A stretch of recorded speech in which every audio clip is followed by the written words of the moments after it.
Et dans l'actualité des idées aujourd'hui, le monde a connu la plus grave crise financière qu'il n'avait connue depuis longtemps en 2008. Il a aussi connu des catastrophes climatiques à répétition. Il a connu une grande crise migratoire en 2015. Et puis la pandémie de 2020. Toutes ces crises qui sont encore là, en suspens, pas vraiment terminées, toujours présentes. Écologiques, sanitaires, politiques, économiques et sociales. Sommes-nous face à une seule et même crise ? La crise est-elle devenue chronique, nouvelle normalité du monde contemporain? Et si c'est vrai, dès lors, comment penser ce moment critique dans lequel nous vivons et quelles leçons en tirer? Si le moment critique que traverse notre société suscite l'inquiétude, dit Didier Fassin, il appelle aussi une ouverture des possibles. C'est ce qu'on va tenter de faire aujourd'hui avec mes deux invités. Je vous précise donc qu'ils ont contribué à un ouvrage collectif, La société qui vient, qui est un ouvrage qui tente de répondre à ces questions, qui a été dirigé par Didier Fassin. Ce livre, c'est une bible prospective de plus de 1000 pages et 64 chapitres publiés au Seuil.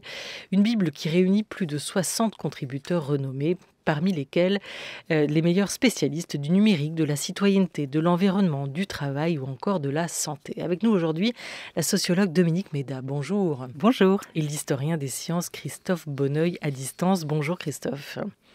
Bonjour Olivia. Bienvenue à vous. Merci d'être avec nous tous les deux aujourd'hui pour évoquer cette société qui vient et qui est déjà beaucoup là, nous rappelle Didier Fassin dans son introduction. D'abord, parlons de cette crise qu'on évoquait, de cette crise et de la définition qu'on pourrait peut-être en donner, Dominique Méda. Une crise n'est pas une réponse, ni une explication. C'est une question, dit Didier Fassin en introduction de cet ouvrage collectif. Qu'est-ce qu'une crise pour vous? Comment vous définissez la crise? Si on se réfère aux différentes définitions du dictionnaire, donc il s'agit d'un moment, un moment critique. C'est d'ailleurs sous ce terme que Didier Fassin présente son introduction. Il s'agit d'une situation où il se passe un changement brusque, intense, mais nous dit-on limité, qui va normalement entraîner un changement profond en bien ou en mal. Et donc, c'est Jared Diamond, dans son livre Bouleversement, qui dit que les Chinois ont un mot avec deux éléments pour désigner la crise, à la fois danger et opportunité. Donc, c'est un moment décisif où il va falloir peut-être prendre une décision qui va nous faire basculer du bon ou du mauvais côté. Alors, que se passe-t-il si cette crise ne se limite plus à un moment donné, que la crise devient éternelle? Est-ce que ça nous pousse à repenser ce terme et les usages que nous en faisons? Je vous propose d'écouter les mots juste pour ouvrir cette première discussion de Myriam Revaud-Dallon. Elle est l'auteure de La crise sans fin, essai sur l'expérience moderne du temps, paru il y a 10 ans. Elle est philosophe. Myriam Revaud-Dallon sur la crise. Le fait de parler de la crise, avec un L majuscule et un C majuscule, ne correspond pas nécessairement à la singularité ou à la spécificité des domaines qui sont en cause quand on parle de crise. Parce qu'il n'y a pas que la crise économique. Il y a la crise de la famille, la crise des valeurs, la crise de l'autorité, la crise du couple, etc. Des tas de domaines singuliers, spécifiques, dans lesquels on parle de crise. Mais on pourrait aussi bien avoir de la crise une autre perception que celle que nous avons. Nous pourrions par exemple lier cette idée de la crise aux ruptures et aux bouleversements qui font que dans l'histoire, nous pouvons à certains moments passer d'une époque à une autre. Ça, c'est la première chose. Or, pourquoi est-ce que, au lieu de percevoir ces crises au fond comme des mutations qui pourrait ouvrir à autre chose, pourquoi est-ce que nous les percevons comme une sorte, à la fois un motif d'enfermement, pour utiliser la métaphore de Max Weber, dans une cage? La crise est comme la cage d'acier dans laquelle nous sommes enfermés. Et pourquoi surtout est-ce que nous entrons dans la perception de la crise uniquement par le prisme de l'économie? Ça aussi, c'est une autre question très intéressante. Alors, la première question peut-être avec vous, Christophe Bonneuil, avant de se concentrer sur la question économique avec Dominique Méda. Comment entrer dans la crise? Est-ce qu'on s'y prend mal? Peut-être qu'un des enjeux du livre La société qui vient, c'était justement de pouvoir parler des crises, de porter un diagnostic, mais sans adopter le langage habituel de la crise, qui est souvent effectivement portée par des docteurs avec leur cortège de solutions qui sont déjà finalement dans leur trousse à outils, et où il y a souvent une déclaration d'état d'urgence qui place parfois les premiers responsables des problèmes en position de sauveur. Et donc, il y a un peu un piège dans ce langage de la crise dont il s'agit de se départir. Alors moi qui travaille aussi sur les enjeux écologiques, la notion de crise est encore plus problématique parce que justement, ces dernières années, les scientifiques qui étudient les transformations des fonctionnements de la planète nous disent ce qu'on est en train de vivre, c'est pas une crise. C'est pas une crise écologique qui est un moment bref dont on va sortir par quelques politiques en quelques années ou quelques décennies, mais c'est une véritable révolution géologique. La planète est en train de changer d'état, on est en train de sortir de l'Holocène, et du coup on n'est plus dans la temporalité courte par laquelle on pense habituellement la crise, mais on se retrouve dans les temps de la planète Terre qui se comptent en milliers d'années, millions d'années, milliards d'années. Donc effectivement, il faut renouveler l'analyse qu'on peut porter sur les troubles, les questions que nous traversons sans forcément être prisonniers du langage habituel des crises. D'où cette réflexion aussi autour de l'Anthropocène, et vous ouvrez votre contribution avec cela, Christophe Bonneuil.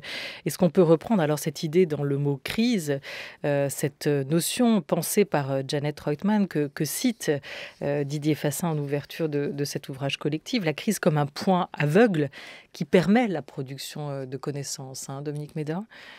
Oui, j'ai envie de rebondir à la fois sur ce que dit Christophe et sur ce que disait Myriam Revaud-Dallon, parce que, et du coup, pour aller un tout petit peu en désaccord avec ce que disait Christophe, parce que si on prend au pied de la lettre ce que dit Myriam Revaud-Dallon, donc on va passer d'une époque à une autre, c'est tout à fait ce que nous raconte Christophe Bonneuil dans son texte, c'est-à-dire qu'on est en train de passer d'une époque, l'Holocène, à une autre époque géologique, l'Anthropocène, où l'humain a commencé à dégrader radicalement les conditions de vie.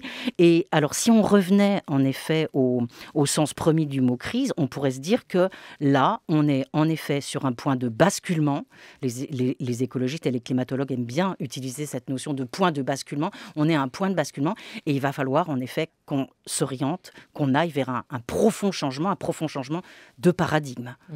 Et par rapport à ce que disait Myriam Revaud-Dallon, justement, voilà, il faut que nous pensions cette nouvelle époque. Et en effet, la plus grande partie des textes de ce magnifique livre, La société qui vient, nous aide à la fois à poser un diagnostic et, me semble-t-il, jette des pistes pour nous orienter vers ce profond changement de paradigme dont nous avons besoin. Voilà, alors penser la crise plutôt que penser dans la crise, c'est cette expression assez explicite encore de Didier Fassin. Ce qu'on se rend compte à la lecture de toutes ces contributions et c'est la manière dont toutes ces crises qu'on pensait épisodiques sont finalement aujourd'hui durables et imbriquées les unes aux autres. Et la première réflexion qu'on se fait, c'est aussi qu'une crise en cache toujours une autre. Et c'est vrai, dans l'espace médiatique, dans l'espace public, il y a toujours une crise qui prend le dessus. On le voit bien en ce moment avec la crise sanitaire qui semble occulter la crise migratoire, la crise peut-être économique, vous nous le direz. Enfin, on a toujours le sentiment qu'une crise en cache une autre. Comment l'expliquer, Dominique Méda? D'abord par l'usage sans doute trop abusif de ce terme de crise qui finit par ne plus vouloir dire grand-chose. C'est-à-dire chaque fois qu'on a un changement un peu brusque, on va avoir envie d'utiliser ce vocabulaire. Mais il me semble quand même que derrière, vous l'avez dit, cette multiplicité de crises, c'est une question que pose Didier Fassin dans son introduction, il y a peut-être une explication majeure, unique derrière, puisque lui-même suggère que la crise environnementale, la crise écologique est la plus importante, et c'est pas pour rien que c'est l'article de Christophe Bonneuil qui ouvre cet ouvrage. Peut-être qu'on peut se dire que la crise majeure, la plus importante, et peut-être malheureusement celle dont on parle le moins, mais qui explique toutes les autres, ce serait la crise écologique, c'est-à-dire ce qui est en train d'arriver en effet à nos conditions d'habitation sur la Terre, qui sont profondément dégradées. Et Alors, on parle aujourd'hui, pour la crise sanitaire, les économistes aiment bien dire que ce n'est pas une crise exogène, mais endogène. Parce qu'en fait, ce sont toutes ces affaires de zoonose, c'est-à-dire le fait que la maladie s'est transmise des animaux aux humains, parce que nous avons justement oublié de prendre toutes les précautions nécessaires, nous n'avons plus respecté les limites, c'est aussi la déforestation, voilà. Donc il y aurait fondamentalement une explication unique et environnementale aux multiples crises que nous vivons. Ce que dit notamment Frédéric Keck dans vos pages au chapitre Pandémie, Christophe Bonneuil, une seule et même crise. Oui, effectivement, et on ne faut absolument pas réduire la crise écologique à une lecture environnementale. Finalement, plus profondément, c'est une crise ou une faillite d'une promesse, la promesse du progrès, la promesse qui nous a été faite par la modernité depuis un quart de millénaire. Cette promesse, c'était l'idée d'une autonomie de la société, de notre capacité à décider individuellement et collectivement de notre avenir, en étant plus fort que les déterminismes naturels, plus fort que la nature, et en dépassant, en faisant table rase, disait la chanson, dépassant les héritages et les dominations du passé. Or, si on regarde comment vont vivre les sociétés à la fin du 21e siècle, en 2100, est-ce qu'elles vivront à plus 50 cm d'océan ou à plus de mètres? Est-ce qu'elles vivront à plus de degrés ou à plus 4, voire plus 6 degrés, avec une prolifération de tempêtes, d'incendies, de canicules mortelles, avec des centaines de millions de réfugiés climatiques chaque année, avec des troubles géopolitiques dont on a du mal à s'imaginer. Finalement, ce n'est pas les générations qui vont être nées dans la deuxième moitié du 21e siècle qui auront une prise, un choix entre ces deux scénarios-là, mais ça dépend de nos décisions. Qu'est-ce que ça veut dire? Ça veut dire que cette société de la fin du 21e siècle sera prisonnière des choix faits par leur génération passée, c'est-à-dire nous.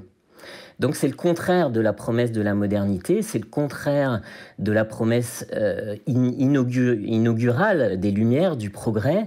Et s'il y a crise aujourd'hui, c'est finalement ce sentiment général d'être dépossédé de notre avenir, probablement. Ce que disent d'ailleurs les jeunes militants écologistes. Christophe Bonneuil vient de citer Dominique Méda. Oui, effectivement, ça sera dit par des colères existentielles de la part de cette jeunesse qu'on retrouve effectivement. Oui, colère qu'on a tendance à qualifier de générationnelle, et on comprend aussi effectivement l'impact de nos décisions aujourd'hui pour les générations futures. Quand Christophe Bonneuil parle de progrès, on pense évidemment à la croissance, qui est le thème sur lequel vous travaillez, vous, depuis longtemps, Dominique Méda, sur ce mythe de la croissance qu'on a assimilé à la question du progrès. Ces deux notions qui nous ont si longtemps paru totalement imbriquées et indissociables l'une de l'autre. Oui, tout à fait. C'est l'article que j'écris avec ma collègue Florence Janicatrice. Ça fait en effet très longtemps qu'on travaille sur ce sujet et qu'on n'est finalement pas très entendu, parce que la croissance est un totem, c'est-à-dire que la critiquer, c'est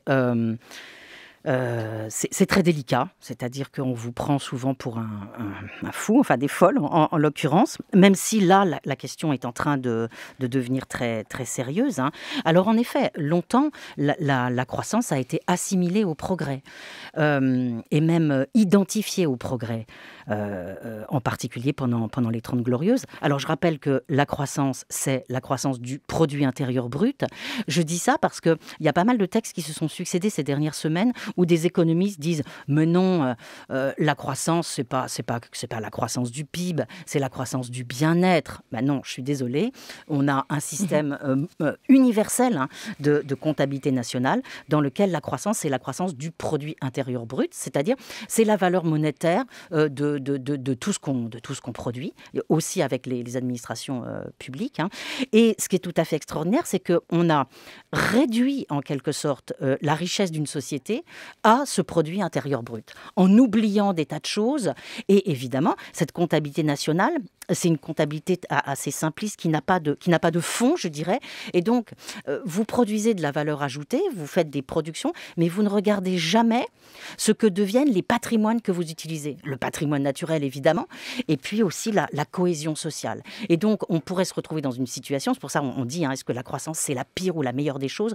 On a longtemps cru que c'était la meilleure des choses. qu'elle allait amener avec elle la santé, l'éducation, le bien-être, tout ça. Et puis on s'aperçoit, et c'est quelque chose de tout à fait troublant, que la croissance a aussi amené des maux. Et alors on l'a longtemps cru, vous le dites, Dominique Méda, et pourtant, déjà au 19e, des penseurs comme John Stuart Mill alertaient sur les dérives d'une croissance éternelle. On écoute à ce sujet, sur ce retour sur histoire, l'économiste et députée européenne Aurore Lalucq en 2017. C'était déjà très critiqué, en fait, aux États-Unis, la croissance à cette époque-là. On peut revenir sur les discours de Robert Kennedy, on peut revenir sur les discours de Lyndon Johnson. Déjà, on commence à avoir une controverse aux États-Unis qui sont plus développées que l'Europe à cette époque, d'un point de vue matériel, et qui commencent à se dire que finalement, la croissance du PIB a des inconvénients. Kennedy a le discours le plus parfait sur les limites de la croissance. Il montre les limites sociales, il montre les impacts écologiques aussi. Lyndon Johnson, exactement la même chose, c'est-à-dire qu'il commence à dire on a un pays qui abonde sous les richesses matérielles, mais on est en train de laisser plein de gens sur le bord de la route, et puis notre pays devient laid. Donc en fait, aux États-Unis, la critique, elle arrive très très tôt. Dans les années 60. 50-60, parce que même Galbraith, John Galbraith et Veblen commencent eux aussi à dire que la croissance fera peut-être plus notre malheur que notre bonheur. Ça arrive très tôt aux États-Unis. Alors voilà, pourquoi est-ce qu'on le dit depuis si longtemps ? En tout cas, c'est une question qui est posée ou un éventuel problème qui est pointé. Il y a remise en cause et pourtant rien ne se fait. Ça reste un dogme, un mythe. Un totem, comme vous le disiez, Dominique Méda. Oui, alors ça arrive tôt aussi en France. Par exemple, Bertrand de Jouvenel, dès les années 60, lui aussi, dans des essais qui s'appellent Arcadie, essais sur le mieux vivre, il dénonce tout ça. Alors, il me semble qu'il y a un moment historique sur lequel il faut vraiment revenir. 1972, Limits to Growth, le modèle des Meadows, avec un livre qui a un succès mondial et qui fait prendre conscience à des tas de gens que ah ouais, il y a des limites à la croissance et il faut sans doute s'en occuper, puisque le message de Limits to Growth, c'est que avant la fin du 21e siècle, il y aura un effondrement si on continue comme ça. Et moi, ce qui me passionne, c'est de voir la manière dont ce rapport est accueilli. Il y a le président de la Commission européenne de l'époque qui est très, très, très intéressé et qui dit « Ok, on va mettre en place un groupe de travail et une économie de pénurie ». Et alors, qui est-ce qui va empêcher que les bonnes décisions, la décision, crise-décision, qui est-ce qui va empêcher que les bonnes décisions soient prises ? Notamment un économiste qui a eu le prix d'I Nobel en 2018, William Nordhaus, qui dit « Mais non, attendez, ce modèle, il ne marche pas du tout. Ne lui faites pas confiance, il n'y a pas de problème. Il y aura peut-être un jour un problème, mais dans très, très, très, très longtemps, et donc tout va bien. » Et pourquoi ? Qu'est-ce qu'il critique ? Qu'est-ce qu'il remet en cause dans le travail des Meadows ? C'est le fait qu'il n'y a pas le prix.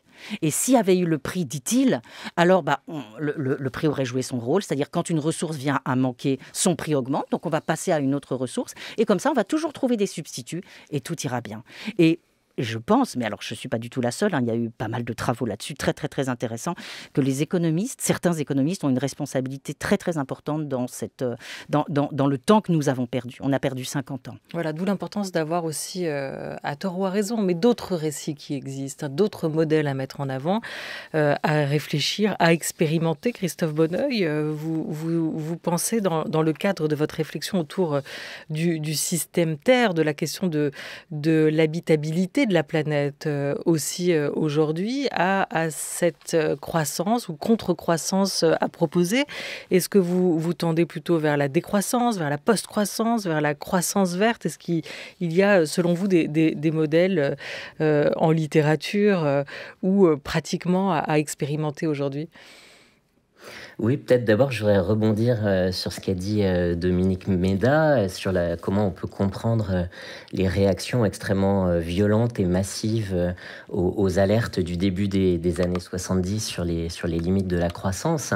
Quand on parle de crise de la modernité, on peut la définir autour de la remise en question de 4 grands partages. Un partage ontologique entre nature et culture, selon lequel nous, les humains, nous serions vraiment d'une intentionnalité et d'une nature entièrement différente de tous les êtres vivants, une coupure épistémologique entre ce qui relèverait des sciences de la vie et de la terre et ce qui relèverait des sciences humaines et sociales, une coupure temporelle entre le temps de la société qui est plutôt un temps court, un temps choisi, et le temps de la terre qui est tellement énorme qu'on n'aurait pas de prise dessus.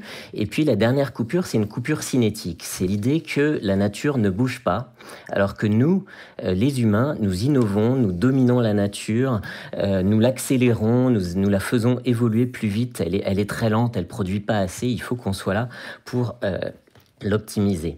Et cette dernière coupure, selon laquelle on pense que nous sommes mobiles et la nature, le reste du monde est immobile, est complètement rentrée en crise avec l'état de notre planète, les transformations très rapides que nous connaissons. On pourrait dire que l'immobile a changé de camp.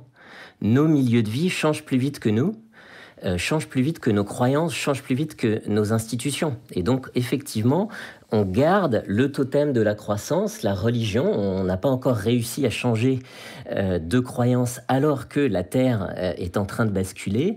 Et puis, on a des institutions qui perpétuent un certain modèle économique qu'il faudrait profondément bouleverser, mais que nous ne parvenons pas encore à le faire. Et effectivement, les résistances qu'il y a eu au moment du rapport au Club de Rome, et plus généralement en 72, c'est la première conférence internationale sur les questions environnementales, c'est à Stockholm. On pourrait dire qu'au début des années 70, sur la déforestation, sur la biodiversité, sur les inégalités, la notion d'échange inégal, sur le réchauffement climatique, toutes les alertes étaient déjà là, on en savait assez d'une certaine façon. Et si nous n'avons pas changé de trajectoire depuis 50 ans, c'est pas faute de connaissances, c'est pas parce qu'on ne savait pas. C'est parce qu'il y a eu des jeux d'acteurs, des rapports de force qui ont fait que les sociétés n'ont pas réussi à imposer un changement de trajectoire à leurs élites. Et du coup, c'est une lecture de ce qui nous arrive qui est complètement différente. Mais justement, comment cette question-là, Christophe Bonneuil, bouscule aussi la question de nos modèles démocratiques, la question de la citoyenneté aujourd'hui. C'est Sophie Duchesne, dans cet ouvrage collectif, La société qui vient, qui s'interroge elle aussi sur ce qu'est être un citoyen ou un bon citoyen, où se joue la citoyenneté aujourd'hui. Comment ça vient aussi bousculer cette question démocratique pour vous, Christophe Bonneuil ? Oui, effectivement, donc c'est la crise écologique, c'est immédiatement le politique, c'est immédiatement la possibilité de transformation véritablement démocratique. On peut prendre comme exemple ce qui est advenu des propositions extrêmement raisonnables et consensuelles des 150 citoyens de la Convention climat, de la façon dont elles ont été volatilisées, récupérées et dont elles ont finalement été annihilées, alors qu'on avait un vrai travail d'élaboration démocratique de la part de citoyens qui avaient fait mais peut-être d'une façon plus générale, s'il s'agit un petit peu de repenser ce qu'on entend par la liberté, faut reconquérir cette idée d'autonomie qui est une belle promesse de la modernité, mais en sortant de l'idée d'une liberté qui serait un arrachement. On s'arracherait de la nature, et l'idée d'une liberté qui serait une délivrance. On se débarrasserait de toute activité manuelle pour survivre et subsister. Je crois qu'il faut repenser profondément nos conceptions de la liberté dans un lien beaucoup plus intense et intensif avec les autres vivants, et dans une sobriété joyeuse qui inclurait un travail manuel pour chacun et chacune, pour subvenir à nos besoins. Et tout ce mouvement vers une société numérique où en un clic on pense qu'on accède à tout, ne fait que prolonger cette utopie de la liberté-délivrance qui ne nous déconnecte pas. Ça ne fait pas baisser notre empreinte écologique, toute cette révolution numérique. Au contraire, ça aggrave notre empreinte écologique. Donc je pense qu'il faut que à de nouvelles conceptions de la démocratie et de la liberté, en effet. Voilà, elle a réfléchi avec Florence Janicatrice aux dégâts de la croissance. La sociologue Dominique Méda est notre première invitée avec l'historien des sciences Christophe Bonneuil qui ouvre ce grand chapitre sur les enjeux de la société qui vient, à ses yeux, habiter la planète de façon moins destructive et plus juste. Voici l'enjeu premier. Dominique Méda et Christophe Bonneuil sont nos invités jusqu'à 13h30.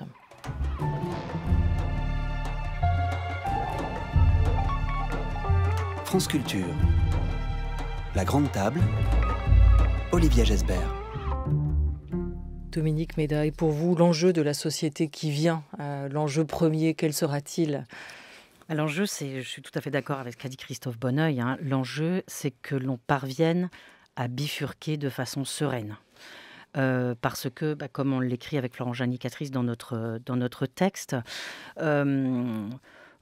on pourrait connaître des phases de décroissance brutale. On risque d'ailleurs de les connaître. Mais si ça n'est pas planifié, organisé, ce sera terrible.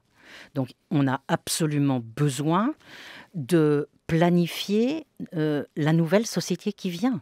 Alors, j'emploie un terme qui peut faire peur, mais oui, je vous vois. Mais est-ce que ce moment critique dans lequel nous sommes, et que souligne Didier Fassin, ouvre de nouveaux possibles, comme il l'évoquait ? On a l'impression que même ce maître mot de croissance a un peu disparu de la rhétorique habituelle ces derniers temps, depuis le début de la pandémie, et que peut-être cette crise sanitaire ouvre d'autres horizons. En tout cas, elle semble les éclairer. Tout à fait. Percevez aussi non, mais ça. Tout à fait d'accord. Ce qui a été très intéressant, si on pense par exemple à la campagne ou la pré-campagne présidentielle, c'est que ce terme de décroissance, il est soudainement arrivé dans le débat public par l'intermédiaire de Delphine Batho, dans la primaire des écologistes, et il a entraîné un certain nombre de...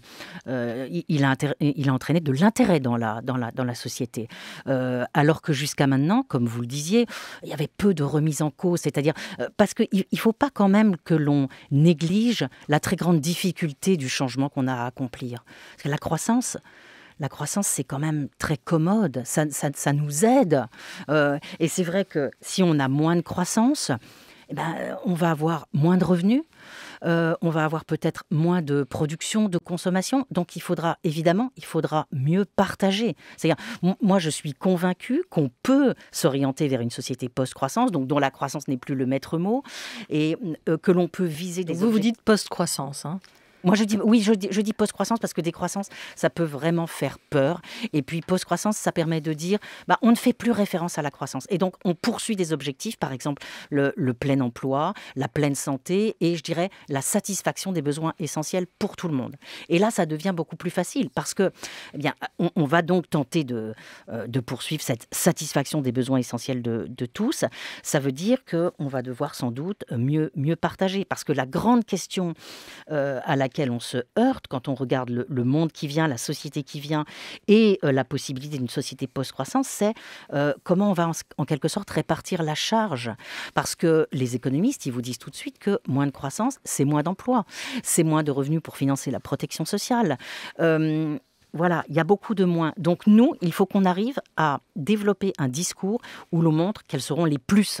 Il y aura plus d'air respirable, plus d'eau bien à consommer, plus de liens, comme disent certaines personnes, peut-être plus de santé. Mais ça va absolument supposer, non seulement, comme le disait Christophe Bonneuil, des pratiques de sobriété, mais il faudra savoir qui va devoir abandonner quoi. C'est-à-dire, je ne pense pas que toute la population va pouvoir continuer, ou une petite partie de la population va pouvoir continuer à prendre l'avion comme elle le prend aujourd'hui. Donc, c'est tout ça que nous devons regarder ensemble. Christophe Bonneuil, vous le dites, vous l'évoquez, il faut changer aujourd'hui de paradigme, donc il faut produire d'autres récits, comme en économie. Est-ce que le récit écoféministe est un récit que vous étayez aujourd'hui, que vous prenez en compte ? Je vous propose juste d'écouter les mots d'une des pionnières. Elle s'appelle Françoise d'Aubonne, apostrophe 1978, on y est déjà. Françoise d'Aubonne. J'ai fait une épopée délirante. Boum! La guerre des sexes au XXIe siècle. Les femmes se soulèvent et disent, maintenant il y en a assez, c'est même pas prendre le pouvoir, ni réduire les hommes à néant, ni tout ça, c'est les supprimer. Parce qu'il n'y a rien d'autre à faire. Tant qu'on continuera comme ça, le monde va continuer de cette manière, ou plutôt va s'arrêter, car là, ça c'est le petit côté écologique de mon livre. Il y a l'histoire du gaspillage écologique, de la démence de l'énergie nucléaire, des marées noires, de tout ce qui fait que le monde est en train de se détériorer. Les femmes, finalement, se révoltent moins encore que à cause du tort qu'on leur a fait, qu'à cause du tort qui est fait à la nature, qui devient un tel crime, qui devient finalement la disparition de toute l'espèce, hommes et femmes. Alors elles disent, c'est une mathématicienne qui est à leur tête, dans ce cas-là, quand l'équation est insoluble, il faut supprimer la moitié du problème. Et elle supprime les hommes.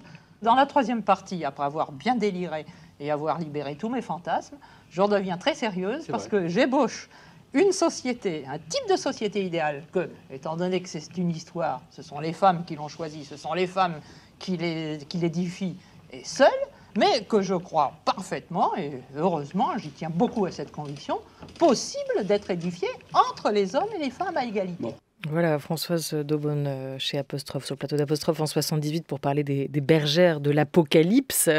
Ce récit qu'elle a donc échafaudé. L'écoféminisme s'est affirmé, comme elle le fait dans cet extrait, qu'il y a un lien entre les violences faites aux femmes et la destruction de la nature. Et d'ailleurs, Didier Fassin, dans son introduction, évoque aussi la crise du patriarcat comme étant une des multiples crises qui agitent le monde d'aujourd'hui. Christophe Bonneuil, est-ce que ce récit écoféministe est un scénario possible pour vous? Est-ce qu'il a de l'avenir, ce récit? Oui, en tout cas, plutôt qu'un discours unique de la crise, c'est intéressant de multiplier les angles d'analyse, les formes de récit, comment on se raconte ce qui nous arrive, d'où ça vient, qui en est responsable. Est-ce que c'est les 500 ans de capitalisme et sa logique d'accumulation qui ont dégradé la possibilité d'habiter la Terre? Est-ce que c'est une histoire plus longue du patriarcat? Effectivement, Françoise Daubonne est quelqu'un de passionnante. Après Simone de Beauvoir, elle montrait que s'il y a un essor démographique exagéré, c'est parce que les femmes ne sont pas libres.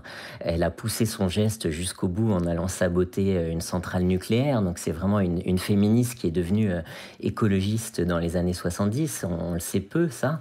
Et effectivement, beaucoup de travaux depuis les années 70 montrent, y compris chez les sociétés de primates, que la domination masculine n'est qu'une des formes possibles d'organiser la société et qu'elle est rarement la meilleure pour réguler les conflits, réduire les injustices. Et des travaux féministes ont montré qu'il y a un lien entre la naissance du capitalisme au XVIe, XVIIe siècle, la naissance de la science moderne et les chasses aux sorcières et des formes de répression des femmes et de certains savoirs qu'elles pouvaient porter sur la nature et le corps humain.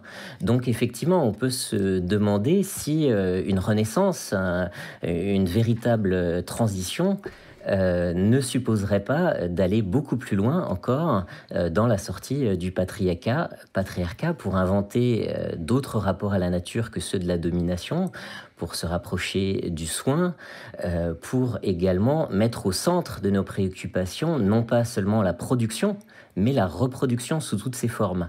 Et ça, c'est vraiment des idées, des concepts qui sont portés par le mouvement féministe et les pensées féministes aujourd'hui. Merci beaucoup à vous, Christophe Bonneuil. Merci mille fois, Dominique Méda, d'être tous les deux venus nous parler de cet ouvrage collectif passionnant, La société qui vient, sous la direction de Didier Fassin au Seuil, avec de nombreuses entrées et beaucoup de sujets très différents qui sont abordés, chacun dans sa spécialité.